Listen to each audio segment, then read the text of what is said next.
Now we're going to measure for our cuff. So I've already found the inseam of my pants, which I measured the inseam, and this is my mark. But I want to mark that on the outside because that's where I want to work from. So here is your finished hem line right here. You're going to take your seam gauge, or you can take your measuring tape, whichever you're comfortable with, but I like working with my seam gauge. So what you're going to do is you're going to measure the amount of the cuff, which the actual cuff that you'll see on the outside of the pants, I want my cuff to be an inch and a half. So what I'm doing is I'm finding my 1.5 inch measurement, and I'm putting another pin at the end of that. So now you see you have 2 pins. Now to test your cuff to make sure it's going to work okay, where you put the last pin, you're going to fold the pant leg down like that, and you're going to fold it back up like that. And see, and that's what your pant leg should look like once you're done. Now to find out how much hem you need, you want to make sure that you have enough hem to cover this pin. You want to do more than just cover. You want to come at least about a 1/4 to 1/2 inch at least, but no more than 1 inch above this. What I mean by that, so if you take this pin and fold it in, fold the whole pant leg inside like this. Okay, as you see now, you've got your finished hem and you got the edge of your cuff. So you're going to take that pin where that pin is, and you're just going to turn it in. You just want to turn it in right where the pin is there. And what you want to do is you want to take that portion of the cuff and turn it on the inside and see where the hem is ending. So you see how I got a nice 1 inch hem under here? So that way when I stitch this down, you won't see the actual seams where I stitched it down. So now I've removed the pin here. So now what we want to do is I'm going to remove this pin because now I want to press this down. And I always use a pressing cloth. Now we're ready to sew our cuff in place. As you notice, we had already pressed our hem up to where we were going to have the cuff turned backwards on.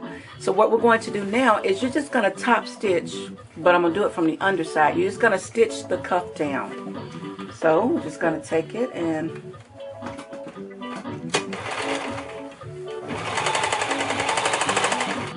so we've got the hem stitched in place by machine.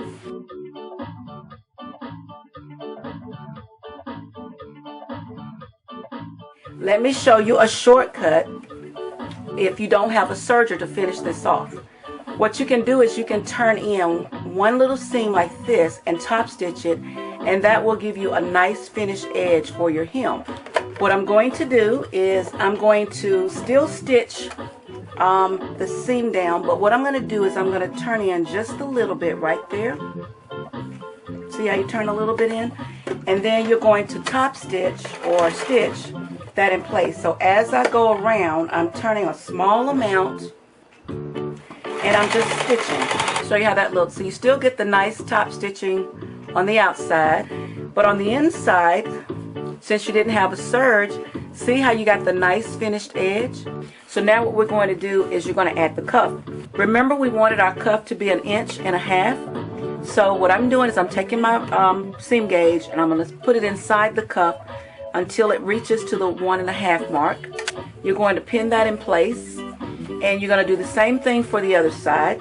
I'm going to turn it up and I'm going to press 1.5. Now I can measure it like this without laying the whole thing out because we measured it already, so we should be pretty exact as far as our measurements go. When you're measuring, you want to make sure it's lined up, not like that, but the lines or the seams are lined up on top of each other. So we're going to pin that in place. And now what we're going to do is we're going to stitch in the ditch. So you're going to stitch right in the middle of those stitches there so that your seam doesn't show. And I'm not going to stitch all the way down. I'm just going to stitch a small section. Move my pin. So I'm stitching the other side now, and I'm removing my pins. So here's what it looks like. See, I've stitched it down, and see how you don't see the seam in there?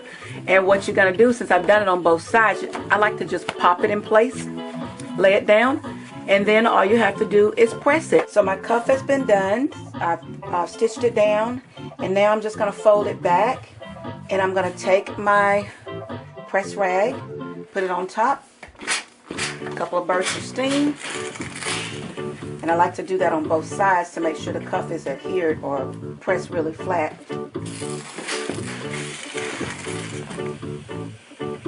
And there are your finished cuffs. I hope you try this. Happy sewing!